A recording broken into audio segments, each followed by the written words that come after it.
दोस्तों आज की डेट है 8 नवंबर 2020 और स्वागत है आपका यूपीएससी पीएससी एग्ज़ाम मंथन में। चलिए शुरू करते हैं आज का डेली करंट अफेयर्स मंथन।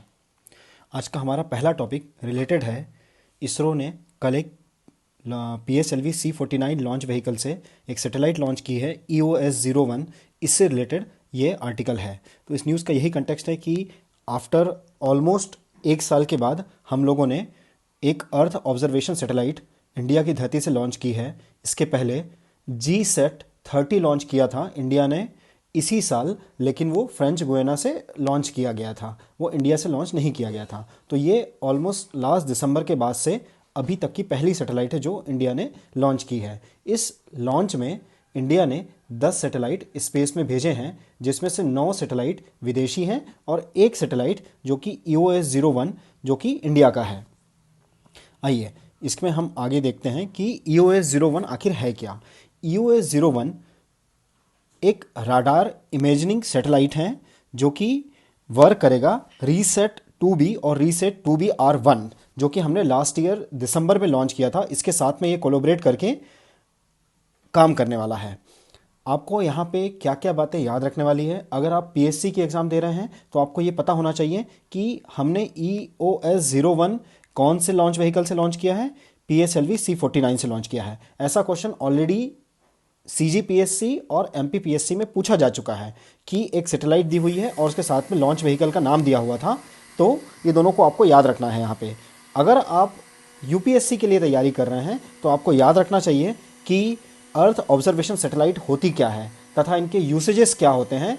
इसके पहले अगर आप UPSC के प्रीलिम्स के क्वेश्चन पेपर देखेंगे तो वहाँ आप इजीली फिगर आउट कर पाएंगे कि जो अर्थ ऑब्जर्वेशन सैटेलाइट्स होती हैं वो यूजुअली उनके मेन जो काम होते हैं वो लैंड और फॉरेस्ट की मैपिंग के लिए होता है use, mapping of resources like water, mineral और फिशेस। आपका वेदर और क्लाइमेट ऑब्जर्वेशन के लिए यूज़ होता है, सॉइल असेसमेंट के लिए यूज़ होता है, जियो स्पेशियल कॉन्टोर मैपिंग के लिए यूज़ होता है। तो ये सब कुछ जो काम होते हैं ये अर्थ ऑब्जर्वेशन सैटेलाइट के लिए होते हैं। आजकल अगर आपको याद होगा या आपने कहीं पढ़ा होगा कि जो फसलें खराब हो जाती हैं तो जो फसल बीमा किया जाता है, प्रधानमंत्री फसल बीमा योजना जो है, उसमें भी अर्थ ऑब्जर्वेशन सैटेलाइट का यूज़ किया जा रहा है और फसलों की जो क्षति हुई है उसको डायरेक्टली सैटेलाइट से मॉनिटर करके हम डायरेक्टली किसानों को उसका लाभ दे रहे होते हैं कि इतनी इतनी यहाँ पे डैमेज हुई है क्रॉप और उसके करस्पॉन्डिंग इतना पैसा आपको मिलना चाहिए। तो ये कंप्लीट एक आर्टिकल कवर हुआ है जिसमें कि PSLV C49 लॉन्च व्हीकल से इसरो ने EOS-01 एक सैटेलाइट लॉन्च की है। चलिए अगले टॉपिक पे चलते हैं। हमारा अगला टॉपिक रिलेटेड है पक्के टाइगर रिजर्व से। पक्के टाइगर रिजर्व काफ़ी इंपॉर्टेंट रहा है और UPSC प्रीलिम्स में इससे पहले भी प्रश्न पूछे जा चुके हैं। तो हमें इसे प्रॉपरली इसे समझना है कि इसका भी न्यूज़ का कंटेक्स्ट क्या है और इसकी लोकेशन कहाँ है, और इसके साथ में और इसके आसपास के जितने भी पॉइंट्स हो सकते हैं वो हम इसमें कवर करने की कोशिश करेंगे। जो भी राजस्थान और छत्तीसगढ़ में ACF की एग्ज़ाम होने वाली है उस पॉइंट ऑफ व्यू से ये टॉपिक बहुत इंपॉर्टेंट है। चलिए हम देखते हैं कि पक्के टाइगर रिजर्व कहाँ है लोकेटेड। ये पक्के टाइगर रिजर्व लोकेटेड है अरुणाचल प्रदेश में। और इस न्यूज़ का कंटेक्स्ट क्या है? इस न्यूज़ का कंटेक्स्ट ये है कि जो नॉर्थ ईस्ट के जो 8 स्टेट्स हैं उनमें जो अरुणाचल प्रदेश है और उसमें स्पेशली पक्के टाइगर रिजर्व में काम करने वाले जो ग्रीन सोल्जर्स हैं उन सबको इंश्योरेंस कवर प्रोवाइड करने की बात कही गई है। तो ये पक्के टाइगर रिजर्व जो है पहला टाइगर रिजर्व ऐसा बन गया है। आगे हम देखते हैं कि आखिर पक्के टाइगर रिजर्व का क्या यहाँ पे डिक्लेरेशन है। पक्के टाइगर रिजर्व को 1999-2000 में टाइगर रिजर्व का दर्जा दिया गया था और ये कामेंग डिस्ट्रिक्ट जो कि अरुणाचल प्रदेश की कामेंग डिस्ट्रिक्ट है वहाँ पे स्थित है। पक्के टाइगर रिजर्व को पखोई टाइगर रिजर्व भी कहा जाता है। इसके साथ ही साथ एक इम्पॉर्टेंट पॉइंट नोट करने वाला ये है कि इंडिया में जो 4 बायोडाइवर्सिटी हॉटस्पॉट्स हैं उन 4 बायोडाइवर्सिटी हॉटस्पॉट में जो ईस्टर्न हिमालय वाला जो बायोडाइवर्सिटी हॉटस्पॉट है वह उसके अंदर ये पक्के टाइगर रिजर्व आता है। अगर हम बायोडाइवर्सिटी हॉटस्पॉट की बात करें तो ये भी एक काफ़ी इंपॉर्टेंट कॉन्सेप्ट है जो कि कई सारी एग्जाम्स में पूछा जाता है। स्पेशली अभी जो ACF के एग्ज़ाम या फिर एनवायरनमेंट से रिलेटेड जो क्वेश्चंस आते हैं और PSC में डायरेक्टली पूछ लिया जाता है कि बायोडाइवर्सिटी हॉटस्पॉट का कॉन्सेप्ट किसने दिया था। तो बायोडाइवर्सिटी हॉटस्पॉट का कॉन्सेप्ट 1988 में नॉर्मन मायर ने दिया था। अगर हम इसकी बारे में चर्चा कर ही रहे हैं तो हमें एक बार इसके बायोडायवर्सिटी हॉटस्पॉट के क्राइटेरियाज के बारे में देख लेना चाहिए कि बायोडायवर्सिटी हॉटस्पॉट इंडिया में कहाँ कहाँ पे हैं और उसके क्या क्या क्राइटेरिया होते हैं। अगर हम देखें कि बायोडायवर्सिटी हॉटस्पॉट का क्राइटेरिया क्या है, तो बायोडायवर्सिटी हॉटस्पॉट का क्राइटेरिया ये है कि वहाँ पे एटलीस्ट 1500 जो स्पीसीज़ हैं, जो वेस्कुलर प्लांट होते हैं, उनकी वहाँ पे उपस्थित होनी चाहिए। और सेकंड, उसमें से 70% जो उसकी जो नेटिव वेजिटेशन है वो ख़त्म हो जाना चाहिए। अगर ये दो क्राइटेरिया फुलफिल होता है तो हम उस पर्टिकुलर एरिया को बायोडायवर्सिटी हॉटस्पॉट में इंक्लूड कर लेते हैं। अगर इंडिया की बात करें, इंडिया टोटल वर्ल्ड में 36 बायोडायवर्सिटी हॉटस्पॉट्स हैं, उसमें से इंडिया 4 बायोडायवर्सिटी हॉटस्पॉट का पार्ट है। एक है हिमालयास, दूसरा है इंडो बर्मा, थर्ड है वेस्टर्न घाट, चौथा है सुंडालैंड। आप यहाँ देख पा रहे हैं, ये है वेस्टर्न घाट वाला पोर्शन। इधर से फिर आपका वेस्टर्न घाट हो गया, आपका इंडो बर्मा वाला जो रीजन है वो इंडो बर्मा वाला रीजन मोस्टली ये वाला रीजन है। फिर आपका हिमालयास वाला रीजन हो गया, ये पूरा पूरा हिमालयास वाला रीजन है। और चौथा रीजन जो है वो अंडमान निकोबार, जो कि सुंडालैंड जिसको हम बोलते हैं, सुंडालैंड वाला जो रीजन है, जिसमें कि आपका मलेशिया और इंडोनेशिया वाला जो रीजन है वो कवर होता है। तो इंडिया का रिप्रेजेंटेशन इसमें जो निकोबार आइलैंड के आसपास के जो इलाके हैं वो उसमें इंक्लूड है।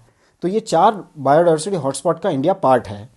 अगर हम इसी कंटेक्स्ट में बात करें तो अरुणाचल प्रदेश में और कौन कौन से इंपॉर्टेंट जो प्रोटेक्टेड एरियाज हैं, तो वो हैं एक आपका Talle wild life sanctuary, Dibang biosphere reserves, east eagle nest wild life sanctuary और Namdapha tiger reserve. Namdapha tiger reserve के ऊपर भी यूपीएससी ने ऑलरेडी क्वेश्चन पूछा हुआ है। माउलिंग नेशनल पार्क, इसके ऊपर भी ऑलरेडी क्वेश्चन पूछे हुए हैं। तो ये सारे इंपॉर्टेंट है, आपको एक बार इसे मैप में जाके जरूर देखना चाहिए कि कहाँ कहाँ पे इनकी लोकेशंस हैं।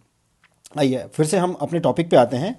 तो ये जो पक्के टाइगर रिजर्व्स हैं वो 2000 स्पीसीज ऑफ प्लांट्स और 300 स्पीसीज ऑफ बर्ड्स यहाँ पे मिल रही होती है।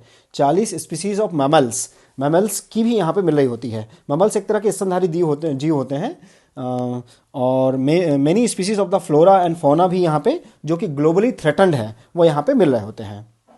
अगर हम देखें तो ग्रेट हॉर्नबिल है, वो यहाँ की एक स्पीसीज़ है, वो भी यहाँ पे मिल रहा होता है, जिसका वल्नरेबल स्टेटस IUCN की रेड लिस्ट में दिया हुआ है। अगर हम देखा जाए तो जो इंश्योरेंस फैसिलिटीज़ मिली हुई है, तो ये insurance facilities wild life trust of India ने इसके लिए प्रीमियम पे किया है। और यहाँ पे 57 फ्रंट लाइन वर्कर जो हैं, या फिर उनको ग्रीन सोल्जर्स भी कहते हैं, उनके लिए इंश्योरेंस की फैसिलिटी मिली हुई है। The insurance coverage almost 1 lakh रुपए का इंश्योरेंस कवरेज यहाँ पे दिया जाएगा। और यही इस न्यूज़ का कंप्लीट कंटेक्स्ट है। तो हमने इस टॉपिक में क्या क्या सीखा है? हमने इस टॉपिक में सीखा है कि बायोडायवर्सिटी हॉटस्पॉट क्या होता है, उसकी क्राइटेरियाज क्या क्या हैं, इंडिया कौन कौन से बायोडायवर्सिटी हॉटस्पॉट का पार्ट है, बायोडायवर्सिटी हॉटस्पॉट का कंसेप्ट किसने दिया था, कब दिया था, और इसके साथ ही साथ अरुणाचल प्रदेश में क्या क्या टाइगर कौन कौन से प्रोटेक्टेड एरियाज हैं उनके बारे में हमने डिस्कशन किया है। चलिए अगले टॉपिक पे चलते हैं। हमारा अगला टॉपिक रिलेटेड है नेशनल फूड सिक्योरिटी एक्ट 2013 से। ये जो टॉपिक है, ये टॉपिक मोस्टली मेंस से रिलेटेड है, जो कि यूपीएससी में जो भी मेंस होने वाला है और सीजीपीएससी में जो मेंस होने वाला है, उसमें आप जगह जगह जो नेशनल फूड सिक्योरिटी एक्ट है उसके प्रोविजंस को यूज़ कर सकते हैं, उसके जो मेन ऑब्जेक्टिव्स हैं उसको यूज़ कर सकते हैं। तो इस न्यूज़ का अभी कंटेक्स्ट क्या है? अभी इस न्यूज़ का ये कंटेक्स्ट है कि गवर्नमेंट ने अभी 4.39 करोड़ जो बोगस राशन कार्ड से उन सबको कैंसिल कर दिया है। अब ऐसे जितने भी जो घोस्ट बेनिफिशरीज जो होते हैं, तो उन सारे घोस्ट बेनिफिशरीज को हटा दिया गया है। अब वो इसका बेनिफिट नहीं ले पाएंगे। जैसे कि जिनमें इंफॉर्मेशन गलत डली हुई होती है, या फिर जिनमें आधार कार्ड अपडेटेड नहीं है, या ऐसे ही सिमिलर क्राइटेरियाज को लेते हुए जो गवर्नमेंट है उसने 4.39 लाख करोड़ जो अपने बोगस राशन कार्ड है उनको हटा दिया है।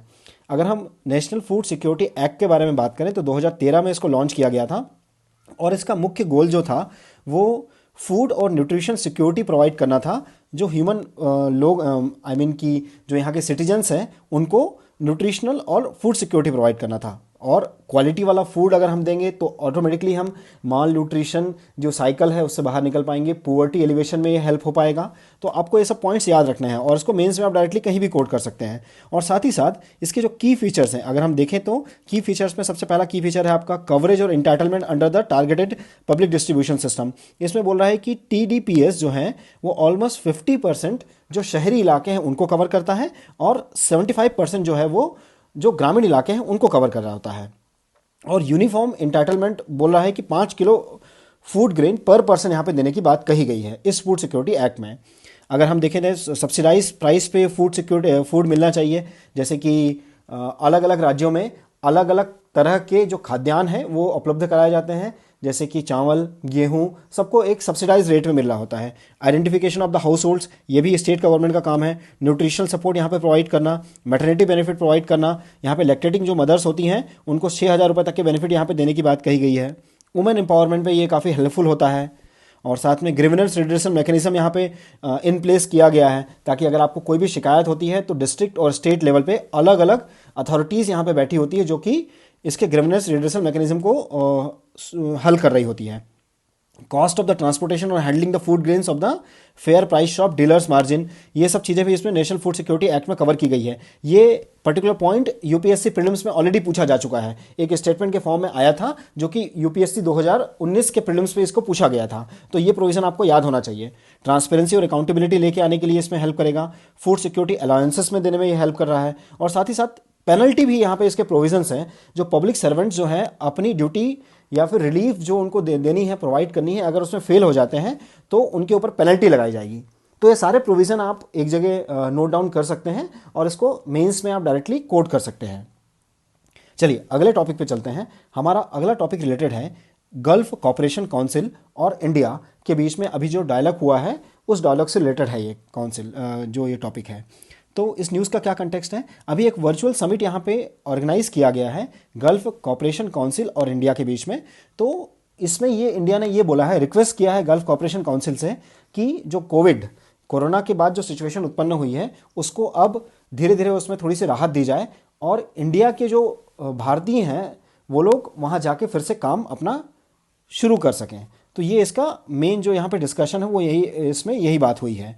अगर हम देखें तो ऑलमोस्ट 80 लाख लोग इन गल्फ कंट्रीज़ में इंडिया से बाहर जाते हैं और वहाँ जाके काम कर रहे होते हैं। तो गल्फ कॉपरेशन काउंसिल एक इम्पॉर्टेंट एरिया है जहाँ पे इंडिया के पास में काफ़ी धन पैसा आता है और यहाँ से लोगों को काफ़ी एम्प्लॉयमेंट मिलता है।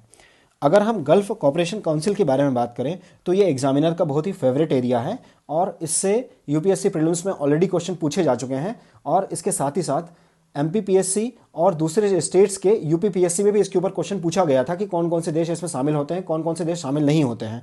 तो आप इसे मैप को अच्छे से देखिए और इसमें समझिए कि कहाँ पे कौन कौन सी कंट्रीज़ है। एक है आपका बहरीन, जो कि अपने यहाँ पे दिखा हुआ है, Kuwait, Bahrain, Kuwait, Oman, Bahrain, Kuwait, Oman, Qatar, यहाँ पे कतर हो गया आपका, और साथ में सऊदी अरेबिया और यूएई। तो ये सारे कंट्रीज़ आपको पता होने चाहिए जो जो इसके गल्फ कॉपरेशन काउंसिल के पार्ट हैं। इसके साथ ही साथ अगर इस मैप में आप देखें तो इन जो कंट्रीज़ हैं उनकी कैपिटल्स भी आपको पता होना चाहिए। जैसे यहाँ रियाद हो गया, यहाँ ओमान हो गया मस्कट, यूएई का है अबू धाबी, कतर का है दोहा, बहरीन का है मनामा और आपका कुवैत का है कुवैत। तो ये सब अगर आपको कैपिटल्स याद होंगे तो ईजिली आप फिगर आउट कर पाएंगे अपने दिमाग में कि ये लोकेशन किस लोकेशन की बात में कहाँ चर्चा हो रही है। और अगर हम जीसीसी के बारे में और डिटेल में देखें तो 1981 में इसे इस्टेब्लिश किया गया था और ये जितनी कंट्रीज़ यहाँ पे नाम लिखे हुए हैं जो हमने ऑलरेडी डिस्कस करी वो सब यहाँ पे इंक्लूडेड है। और इसका सेक्रेटरीट जो है गल्फ कॉपरेशन काउंसिल का वो रियाद, जो कि सऊदी अरेबिया की राजधानी है, वहाँ पे इसका जो सेक्रेटरीट है वो लोकेटेड है। जो जीसीसी है वो एक पॉलिटिकल, इकोनॉमिक और सोशल रीजनल ऑर्गेनाइजेशन है। तो ये कंप्लीट आर्टिकल हमने डिस्कस किया जीसीसी के बारे में। चलिए अगले टॉपिक पे चलते हैं। हमारा अगला टॉपिक रिलेटेड है करतारपुर साहिब कॉरिडोर से रिलेटेड है। आखिर क्या है इस न्यूज़ का कंटेक्स्ट, अभी रिसेंटली जब कोविड-19 के बाद में फिर से इस कॉरिडोर को खोलने का फैसला लिया गया, उस समय पाकिस्तान ने जो वहाँ का मैनेजमेंट था, जो कि अभी तक सिख धर्म के कुछ युवकों या फिर वहाँ के सिख भाइयों के द्वारा उसको मैनेज किया जा रहा था, तो अब उनसे ये मैनेजमेंट का अधिकार छीनकर वहाँ पे एक दूसरी ट्रस्ट बना दिया गया है जिसमें कोई भी सिख इंक्लूडेड नहीं है। ऐसे सिख को इसका कंप्लीट कारोबार दे दिया गया है। तो इंडिया ने इस पे अपनी आपत्ति जताई है। हमारे लिए ये कैसे इंपॉर्टेंट है, हमारे लिए इंपॉर्टेंट है कि आखिर करतारपुर साहिब कॉरिडोर क्या है। करतारपुर साहिब कॉरिडोर इंडिया और पाकिस्तान के दो अलग अलग जगहों को लिंक कर रहा होता है। इंडिया में डेरा बाबा नानक जो प्लेस है इसे, जो कि गुरदासपुर जो अपना एक रीजन है पंजाब में, वहाँ से और पाकिस्तान का नरोवल डिस्ट्रिक्ट को लिंक कर रहा होता है, जहाँ पे करतारपुर एक्चुअली सिचुएटेड है। ये जो करतारपुर है, ये करतारपुर रावी नदी के तट पे स्थित है। आप ये देख सकते हैं कि रावी नदी यहाँ से बह रही है और ये जो करतारपुर है यहाँ पे स्थित है।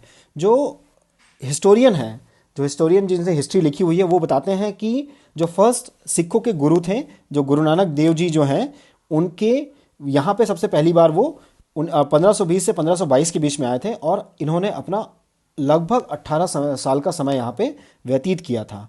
और करतारपुर ही एक ऐसी जगह मानी जाती है जहाँ पे सिख धर्म की नींव रखी गई थी। तो आपको ये कंप्लीट इससे जो रिलेटेड इन्फॉर्मेशन है आपको पता होनी चाहिए। और साथ ही साथ यह भी कहा जाता है, तो गुरदासपुर जो कॉरिडोर जब 2019 में खोला गया था, उस समय गुरु नानक देव जी की 550वीं बर्थ एनिवर्सरी थी और उस समय ही इसे खोला गया था। तो आपको ये पता होना चाहिए इसमें कि रावी नदी के तट पे है, यहाँ से गुरदासपुर इंडिया को और पाकिस्तान के नरोवल डिस्ट्रिक्ट को ये कनेक्ट कर रहा होता है। इसके साथ ही साथ ये जो कॉरिडोर है, इसको जो सिखों के पहले गुरु हैं गुरु नानक देव जी, उसके 550वीं बर्थ एनिवर्सरी पे इसे खोला गया था। चलिए अगले टॉपिक पे चलते हैं। अगला टॉपिक रिलेटेड है आइंस्टीन एक्लिप्स से रिलेटेड है। ये आर्टिकल हमने डाउन टू अर्थ, एक बहुत ही फेमस मैगजीन है, वहाँ से निकाला है और वहाँ पे आइंस्टीन एक्लिप्स के बारे में चर्चा की गई थी। तो आइंस्टीन एक्लिप्स क्या बोलता है? आइंस्टीन एक्लिप्स बोलता है कि जो सन से जो लाइट निकल रही होती है वो बेंड हो जाती है और जो कि सूर्य की ग्रेविटी होती है उसके कारण से वो जो लाइट है, लाइट की किरणें जो है बेंड हो जाती है। आप यहाँ इस इमेज में देख पा रहे होंगे कि यहाँ पे एक्चुअली में कोई तारा या फिर स्टार यहाँ पे स्थित है, लेकिन because of the gravity of the sun, ये जो लाइट यहाँ तक लाइट जो कि अर्थ पे आ रही होती है, तो हमें इस एक्चुअल स्टार की लोकेशन यहाँ पे दिखाई दे रही होती है। तो यही एक कंप्लीट इसका कंसेप्ट यहाँ पे दिया हुआ है। पहले इसे प्रूव करना बहुत ही मुश्किल था, बट 1818 में जब कंप्लीट सोलर एक्लिप्स हुआ था, उस टाइम पे इसे प्रूव करने में हेल्प हो पाई थी। तो आपको यही याद रखना है कि आइंस्टाइन एक्लिप्स में जो सन की जो रोशनी आती है वो बेंड हो जाती है उसके ग्रेविटी के कारण में, और इससे क्या होता है कि जो स्टार की एक्चुअल लोकेशन होती है वो हमें एक्चुअल लोकेशन नहीं दिखती है और उसकी डिस्प्लेसमेंट हो जाता है। आपने प्रकाश का परावर्तन अपवर्तन जो सिद्धांत है वो देखे ही होंगे, उसमें भी ऐसा ही होता है। जब प्रकाश एक माध्यम से दूसरे माध्यम में ट्रेवल कर रहा होता है तो उसका डायरेक्शन चेंज हो जाता है। तो ये सिमिलर कॉन्सेप्ट यहाँ पे दिया गया है। चलिए, तो आज हमारे पास इतने ही टॉपिक हैं। Thank you for the discussion. आपसे मैं अनुरोध करना चाहूँगा कि अगर आपको हमारे द्वारा डिस्कस किए जाने वाले करंट अफेयर और करंट अफेयर के क्वेश्चंस अच्छे लग रहे हों तो हमारा जो यूट्यूब चैनल है उसे सब्सक्राइब करें, लाइक करें, कमेंट करें और शेयर करें। आप हमारे फेसबुक के ग्रुप को भी ज्वाइन कर सकते हैं। इसका नाम है यूपीएससी, सीजीपीएससी, एमपीपीएससी मंथन। Thanks for the discussion.